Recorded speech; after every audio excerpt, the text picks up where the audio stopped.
Arrancar otra vez. Nos correspondió turbinas de acción y reacción, y los compañeros que vamos a presentar es la compañera Valentina Díaz, Nicolás Ospina, Michael Vera, Brian Carrillo y Dani Arevalo. Entonces, una turbina hidráulica es una máquina que transforma la energía de un caudal de agua en energía mecánica por medio de un sistema de cuchillas giratorias.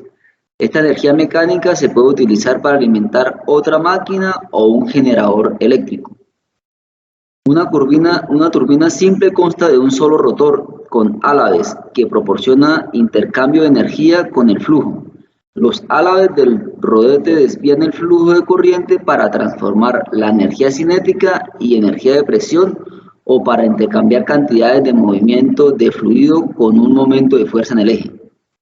En el momento de fuerzas en el que el eje provoca la rotación de la turbina generando energía cinética de rotación, si la turbina está conectada a un generador eléctrico se obtiene electricidad. En otros casos, esta energía se utiliza directamente para obtener un trabajo mecánico. Se estima que las turbinas son capaces de convertir más del 90% de la energía cinética del agua que captan en energía mecánica. Vamos a ahorita analizar las partes más importantes de una turbina hidráulica. Entonces, los puntos por donde sale el agua se llaman toberas, que hacen que el agua golpee los álabes del rodete haciendo girar el eje de la turbina, llamada rotor. ¿Sí? El distribuidor es un órgano fijo cuya misión es dirigir el agua desde la sección de entrada de la máquina hacia la entrada en el rodete, distribuyéndola alrededor del mismo, turbinas de admisión total o en una parte turbinas de admisión parcial. Es decir, permite regular el agua que entra en la turbina desde cerrar el paso totalmente del caudal cero hasta lograr el caudal máximo. El rodete es el elemento esencial de la turbina estando provisionado de álabes, en los que tiene lugar el intercambio de energía entre el agua y la máquina. Consta esencialmente de un disco provisto de un sistema de álabes paralelos o cucharas, dependiendo del tipo de turbina, sobre los que golpea el agua. El agua sale por la tubería de desagüe o difusor hacia el caudal del río. Ahorita vamos a mirar según la clasificación, según la entrada de agua, cómo se clasifican las turbinas. Entonces, la primera que tenemos es la turbina axial. Turbina axial. El agua entra perpendicularmente al eje, siendo centrífugas cuando el agua vaya de adentro hacia afuera y centrípetas cuando el agua vaya de afuera hacia adentro. Esto lo utilizan más que todo las turbinas Francis. Ahora las turbinas axiales. La entrada y salida de agua salen paralela al eje de rotación. Y la utilizan las turbinas Kaplan, hélice y bulbo. Y por último tenemos, según la clasificación, la tangencial. La tangencial es el agua golpea el rodete en su periferia, lateral o tangencial, contra las palas, cangilones o cucharas de rueda. Esto lo utilizamos más que todo es en las turbinas Pelton. Ahora vamos a ver la clasificación de turbinas según dos criterios importantes. La primera es de acción y reacción. ¿Sí? Entonces, ¿qué son las turbinas de acción? En las turbinas de acción, el agua sale del distribuidor a presión atmosférica y llega al rodete con la misma presión. En estas turbinas, toda la energía potencial del salto se transmite al rodete en forma de energía cinética. Y las turbinas de reacción, El agua sale del distribuidor con una cierta presión que va disminuyendo a medida de que el agua atraviesa los álabes del rodete, de forma que a la salida de presión puede ser nula o incluso negativa. En estas turbinas el agua circula a presión en el distribuidor y en el rodete, por lo tanto la energía potencial del salto se transforma una parte en energía cinética y la otra parte en energía de presión.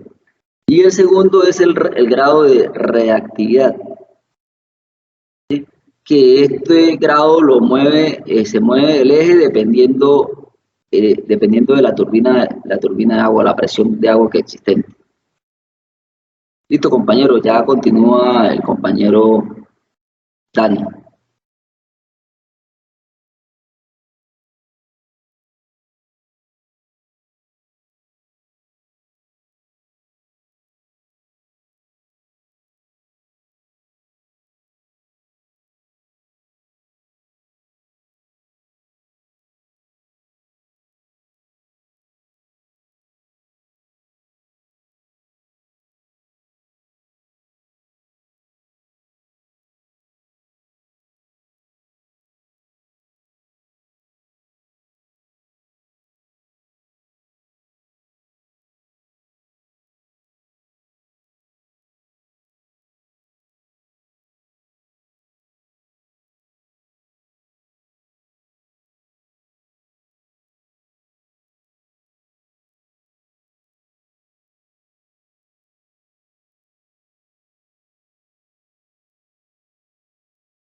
Bueno, buen día.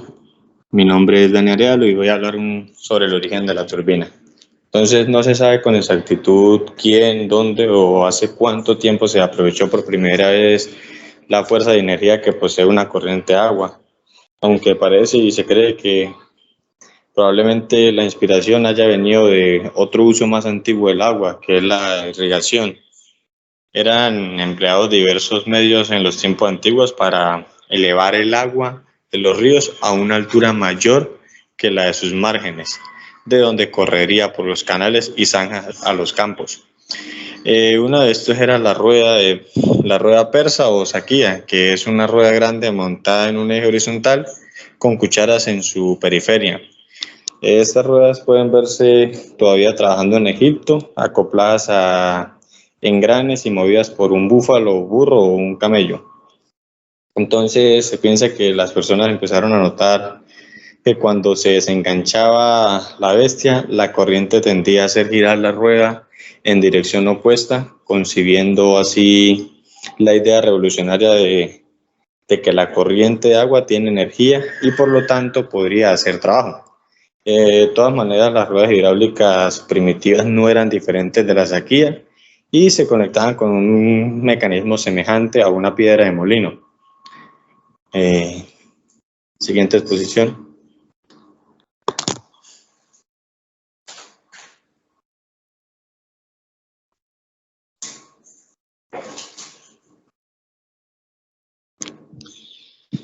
Entonces, las ruedas hidráulicas comunes que obran principalmente por el peso del agua, por ser las más elementales y obvias, fueron también las primeras turbinas que construyó el hombre.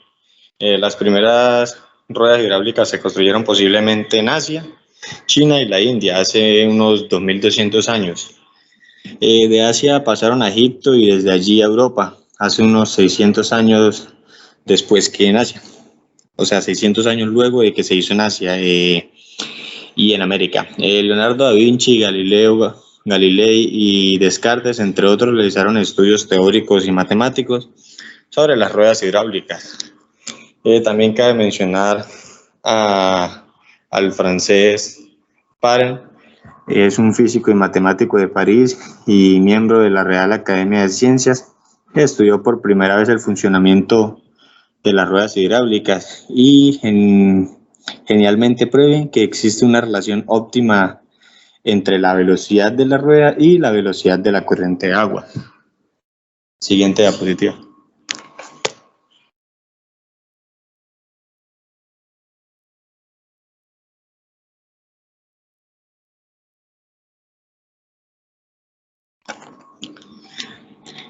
Entonces, ahí tenemos unas ruedas hidráulicas o turbinas en ese momento que fueron las que se empezaron las primeras en hacerse. Tenemos la que dice la primera, de izquierda a derecha, de arriba hacia abajo, que es de alimentación superior. Así se empezó, luego se pasó a la siguiente, que es una rueda gravitatoria pura, luego alimentación lateral de paletas planas, luego una de impulso inferior y parlantes de alimentación, de alimentación inferior y por último la turbina Banqui. Entonces, se puede notar su evolución en el uso, no solo de la energía gravitacional, sino también de la variación de la cantidad de movimientos, constituyéndose así estas ruedas en las precursoras de las modernas, de las turbinas hidráulicas que se hacen hoy en día. Esas fueron las primeras, las primeras que se empezaron a usar.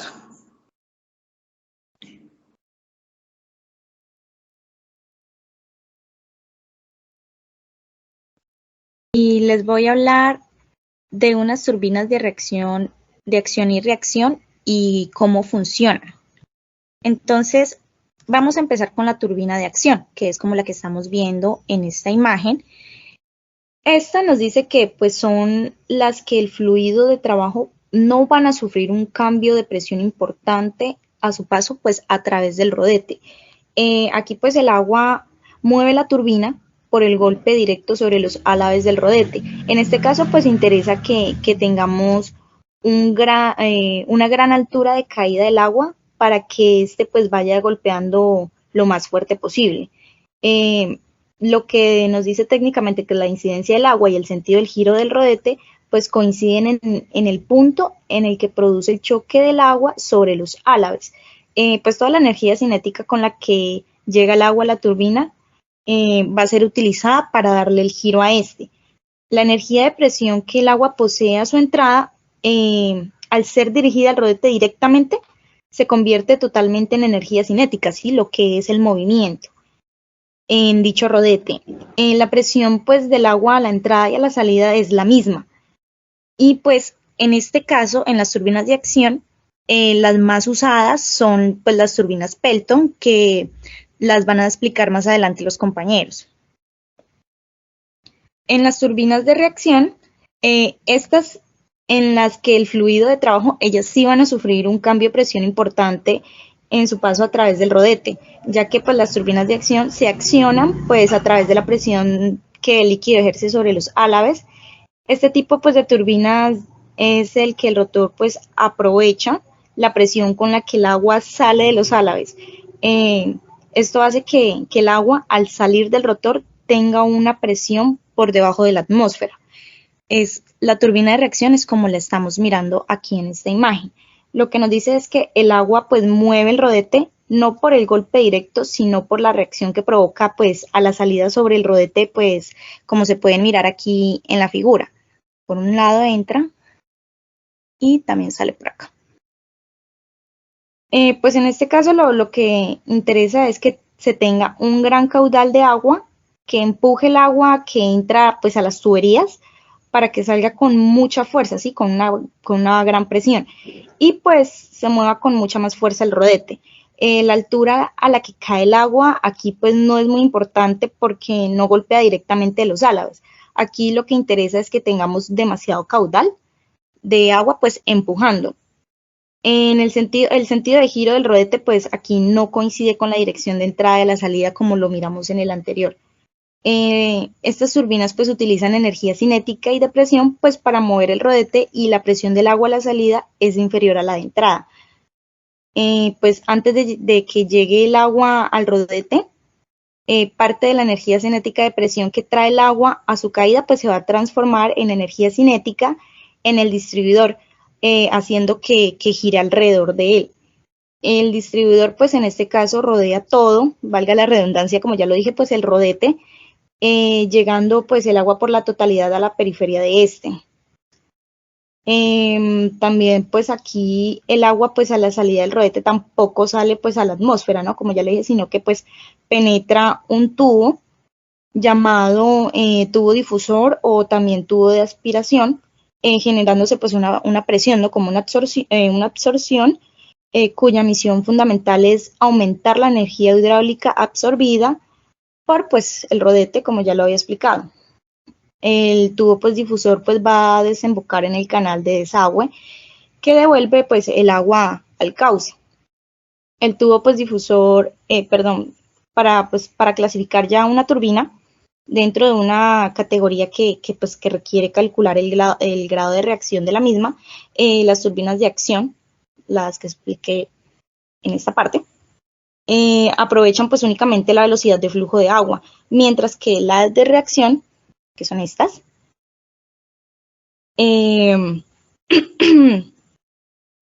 pues aprovechan además la pérdida de presión que se produce en su interior, tal y como las vemos acá. Acá pues nos muestra el tubo difusor por donde la presión del agua pues sale. Las turbinas más usadas, pues aquí de todos estos, los tres tipos de turbinas más usadas en la actualidad son la Pelton, la Francis y la Kaplan, como se muestran acá, Francis, Kaplan, que por ejemplo en las turbinas de reacción pues Esto hace que el agua, pues al salir del rotor, pues tenga una presión por debajo de la atmósfera, como ya lo expliqué. Por ejemplo, en las turbinas de reacción, pues se suelen instalar más que todo lo que son las Francis y las Kaplan. Como pues elementos generales en estas turbinas, pues se detallan lo siguiente. Primero, que son de carcasa o de caracol, que es una estructura pues en forma pues de espiral que transforma la energía hidráulica en energía cinética, induciendo el agua pues alrededor del distribuidor. Lo que es el distribuidor pues está formado por dos coronas concéntricas, el estator, que son los álabes fijos, y el rotor, que son los álabes movibles. Y está el rodete, que es el que tanto mencionamos, que es un elemento pues móvil que se acciona pues a través de la energía cinética y de presión del agua. Ahora vamos a hablar un poquito de los fabricantes. Vamos a hablar pues de las turbinas que más se usan en la actualidad, lo que es primero pues la turbina Pelton, que el diseñador pues de la turbina, por ejemplo, esta es una turbina de acción, fue fabricada por Lester Alan Pelton, que era pues un carpintero y montador de ejes y poleas. Inventó la turbina en 1879 mientras trabajaba en California. Obtuvo su primera patente en 1880.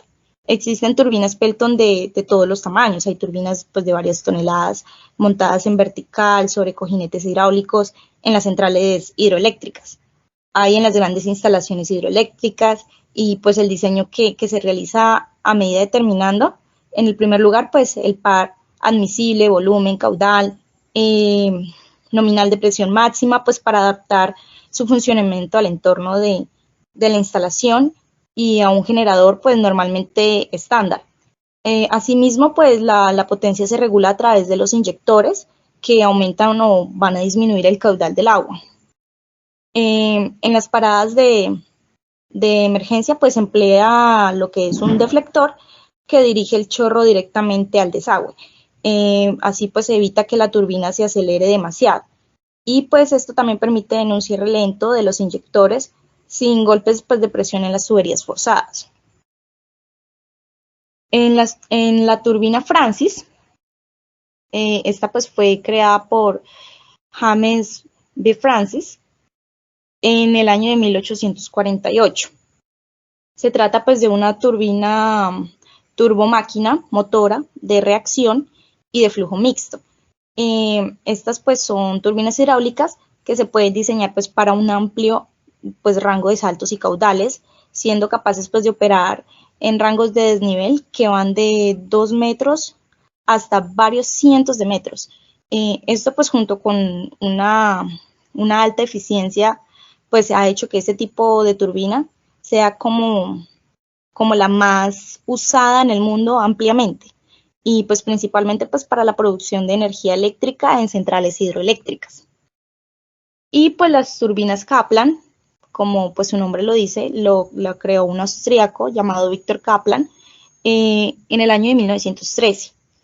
Es una de las más eficientes de turbinas de agua de reacción de flujo pues axial, con un rodete que funciona de manera semejante a una hélice de motor de un barco, por ejemplo. Se emplea pues en los saltos de pequeña altura y grandes caudales. Estas pues tienen amplias palas o álabes de turbina pues que son impulsadas por agua de alta presión liberada pues por una compuerta. Aquí podemos ver, esta es la turbina Pelton, la de aquí es la turbina Francis, y acá pues la turbina Kaplan. Esto es mi parte. Ahora sigue el compañero explicando las generalidades. Gracias. Buenas tardes, mi nombre es Brian Manuel Carrillo Jiménez, pertenezco al grupo de comportamiento de las turbinas. Inicialmente hablaremos de generalidades. Las generalidades específicas de las turbinas, principalmente el objetivo es realizar la clasificación de las turbinas por su comportamiento dentro de su estado, construcción y medio de uso, ¿sí? El rendimiento de las turbinas. La clasificación número 1 de las turbinas es su característica, donde podemos identificar qué la hace más útil dentro de diferentes características y medios de uso. El rozamiento del agua, el rozamiento de la estructura del rodaje, ¿sí? Las pérdidas por el rozamiento del agua y el ducto de aspiración, ¿sí? Pérdidas en el rodete, distancia que hay en el distribuidor y el rodete por donde se escapa el agua. Todas esas son características que dan el rendimiento de la turbina dentro de su campo de aplicación. La velocidad de salida del agua también tiene mucho que ver, aunque en pequeñas es necesaria que el agua salga al exterior de la turbina. Los cojinetes, los gorrones, toda la estructura metálica, el rozamiento del agua y todo lo que tiene que ver con pérdidas de calor por rozamiento. Una de las características de cómo podemos nosotros mirar la eficiencia de una turbina es de acuerdo a esta fórmula de potencia hidráulica, donde pH es la potencia hidráulica, ¿sí? La Q es el caudal en metros por segundo, metros cúbicos por segundo, y la H la altura, G la aceleración de la gravedad. Entonces aquí podemos identificar en el gráfico cuál sería nuestra potencia útil, teniendo en cuenta las pérdidas por corriente de excitación en la parte eléctrica, magnetización del núcleo de la parte eléctrica de la turbina, pérdidas eléctricas, pérdidas mecánicas, lo que hablábamos ahorita, lo que son cojinetes, juntas, y pérdidas eléctricas en la turbina con respecto al caudal de agua. O sea que tendríamos una fórmula que nos daría la potencia eléctrica útil, que es igual a P igual a BI sobre 1000.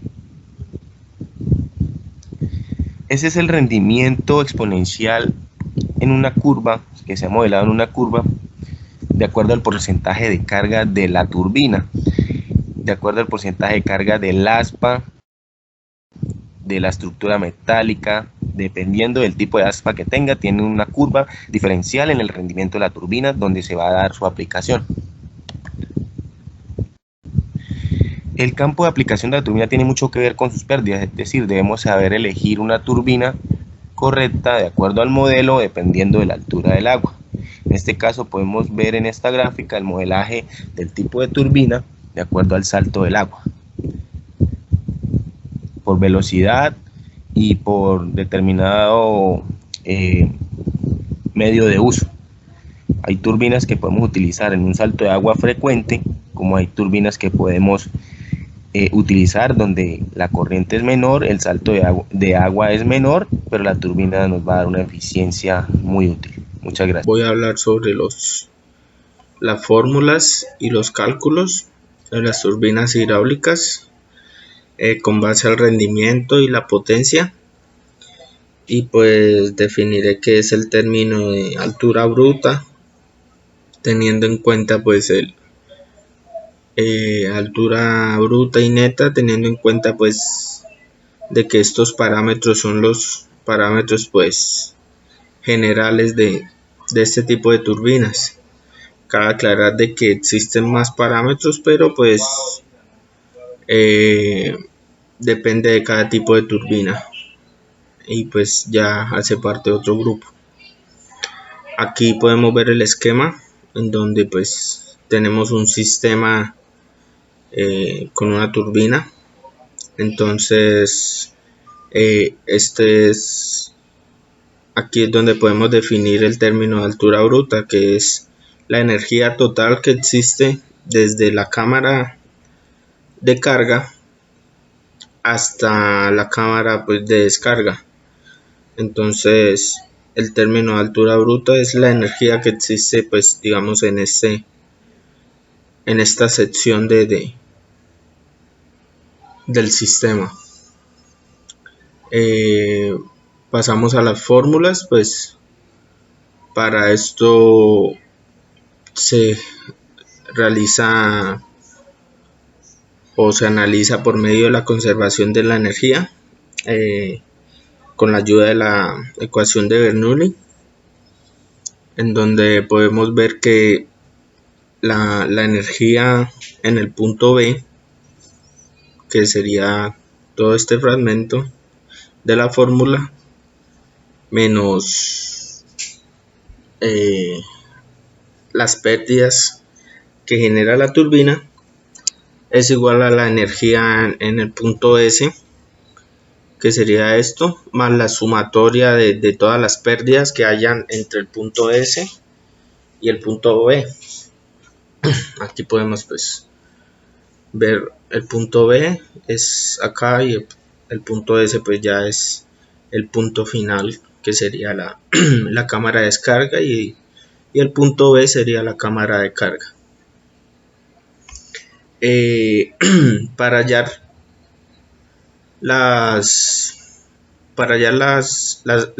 el parámetro de altura bruta,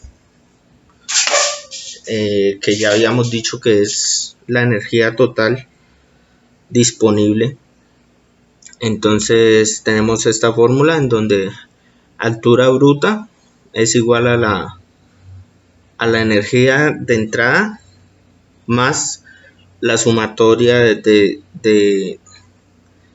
la energía bruta menos la energía de entrada, y pues HS sería la energía de salida, en donde pues con esta fórmula, que sería la energía que hay en el punto S, podemos hallar la energía de salida. Entonces, para calcular la altura neta, que sería pues el parámetro de altura neta, o sea, es el parámetro más importante ahí, simplemente utilizamos la energía de entrada menos la energía de salida, y eso ya nos daría ahí la altura neta pues del sistema. Gracias a esto pues con la ayuda de la altura neta pues podemos hallar la potencia absorbida del sistema con esta fórmula. Esta fórmula pues nos dice que el peso específico por el caudal por la altura neta nos proporciona pues la potencia absorbida por el sistema. Ahora vamos a hablar sobre el rendimiento en la turbina. Existen varios tipos de rendimientos, entonces los cuales pues nos pueden ayudar a hallar pues los parámetros que necesitemos, pues depende de qué rendimiento necesitemos o qué tipo de rendimiento necesitemos. Para el rendimiento manométrico se puede utilizar esta fórmula, en donde decimos que la altura teórica la dividimos por la altura neta. Eso nos daría, pues debería darnos entre estos valores mayor a 0,90 o menor a 0,96. Sería lo ideal en que nos dé la altura, el rendimiento manométrico. Ahora el rendimiento volumétrico lo podemos hallar con esta fórmula, en donde el caudal real sobre el caudal teórico, y pues también nos debería dar en esta proporción, que sería pues mayor a 0,98 y pues menor a 0,995. Sería lo ideal en que nos dé este rendimiento. Y ahora el rendimiento mecánico pues sería el mismo volumétrico, pero pues aquí tenemos que tener en cuenta las pérdidas por fricción, pérdidas en el consumo de energía pues de otros auriculares, pérdidas en la transmisión. O sea, pues en este rendimiento mecánico tenemos que tener en cuenta pues todas las pérdidas que haya en el sistema. y pues el rendimiento total sería multiplicar los tres rendimientos pues que ya hallamos anteriormente: el rendimiento manométrico, rendimiento volumétrico y pues el rendimiento mecánico. Y por último pues igual la potencia, hay varios tipos de potencia que podemos encontrar en el sistema. Entonces pues podemos hallar la potencia absorbida o potencia hidráulica con la fórmula que ya habíamos dicho, que es el peso específico del líquido, el caudal total y pues la altura neta. También podemos hallar la potencia teórica, que sería esta, la potencia teórica. Pues si ya hallamos la potencia absorbida, simplemente le multiplicamos el rendimiento manométrico y pues ya tendríamos la potencia teórica. Igual la potencia interna sería esta fórmula. Entonces pues simplemente escoger la potencia teórica y multiplicarle el rendimiento volumétrico. Y por último, bueno, casi último, la potencia útil sería coger pues la potencia interna y multiplicarle el rendimiento mecánico. Ahora sí, por último, la potencia generada en el generador, que ya sería pues digamos la potencia que queremos saber. Sería el coger la potencia útil y multiplicarla por el rendimiento pues que genera el sistema. Entonces pues esto sería todo en